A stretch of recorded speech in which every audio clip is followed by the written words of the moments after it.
What's good, Joey? What's good, And Caleb? what's good, Double Clutch Nation?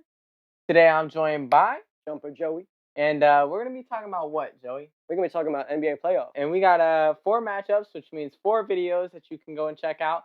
I'm gonna post one after the other, maybe every day, maybe twice a day. Anyways, you'll see them coming up. And our first matchup that we're gonna be talking about, Joey, is Lakers versus Timberwolves, the first round matchup between the 3-seeded Los Angeles Lakers and the 6-seeded Minnesota Timberwolves. That is a fire matchup. That's a good matchup. Not to mention that Luka sent Anthony Edwards home in the conference finals last year to go to the finals and beat him while he was on the Dallas Mavericks. Now he has a teammate in LeBron James. And Austin Reeves has been stepping up. But most importantly, I just want to say Anthony Edwards is a playoff riser. That team has heavy defense. There's a big difference in the big men.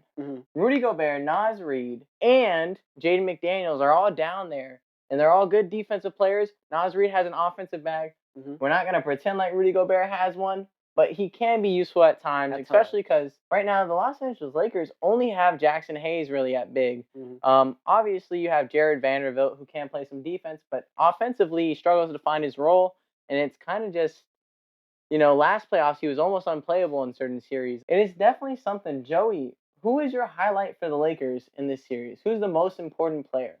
It's got to be Luka. Luka? It's got to be. Not LeBron? No.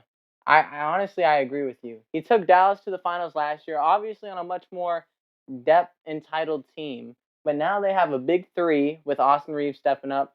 And it is definitely interesting to see. You also got to consider that Minnesota doesn't have Karl-Anthony Towns anymore. That's a lack of outside spacing, especially from the big man spot. And now they have Julius Randle. What is your thoughts on Julius? I feel like a couple of years ago he was pretty decent, but I feel like he's starting to get very washed up. Also, it's playoff time, and Julius Randle is known to struggle in the playoffs. It's going to be interesting, and nothing's set in stone. Plus, it's a new system under Chris Finch, and I'm honestly curious to see how things go. What would you say the series is going to make it to, Joe? I got to say Lakers in 5. Lakers in 5? Minnesota made it to the conference finals last year. Lakers in 5. Karl-Anthony Towns does make a big difference now that he's out east. I'm going to also go Lakers, but I'm not going to underestimate the Timberwolves too much. They're a solid team. Anthony Edwards becomes Michael Jordan in the playoffs. Kind of reminds me of Donovan Mitchell's early runs in Utah, how he used to step up huge, except even to a further degree.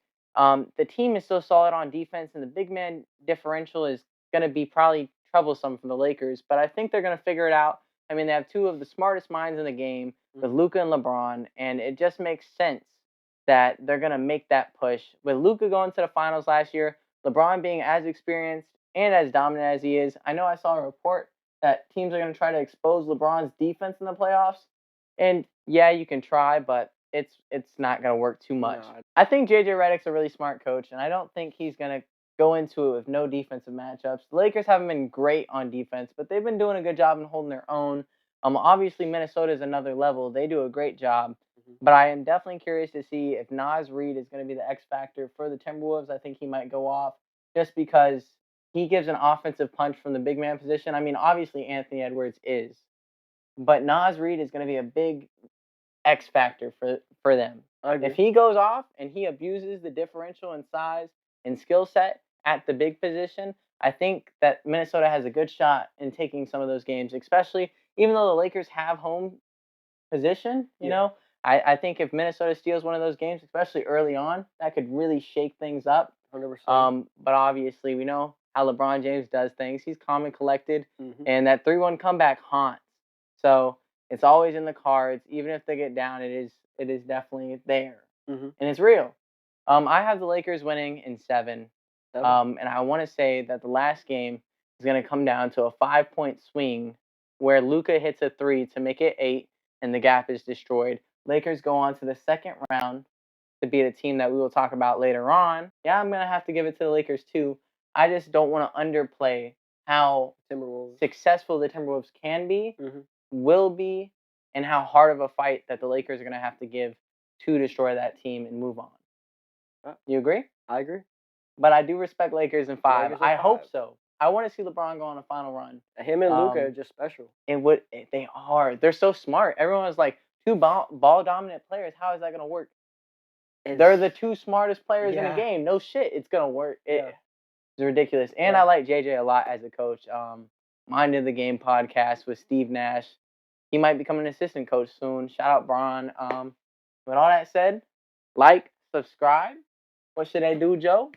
Like, comment, subscribe. Y'all should Ring, ring, ring. turn on that bell for post noties.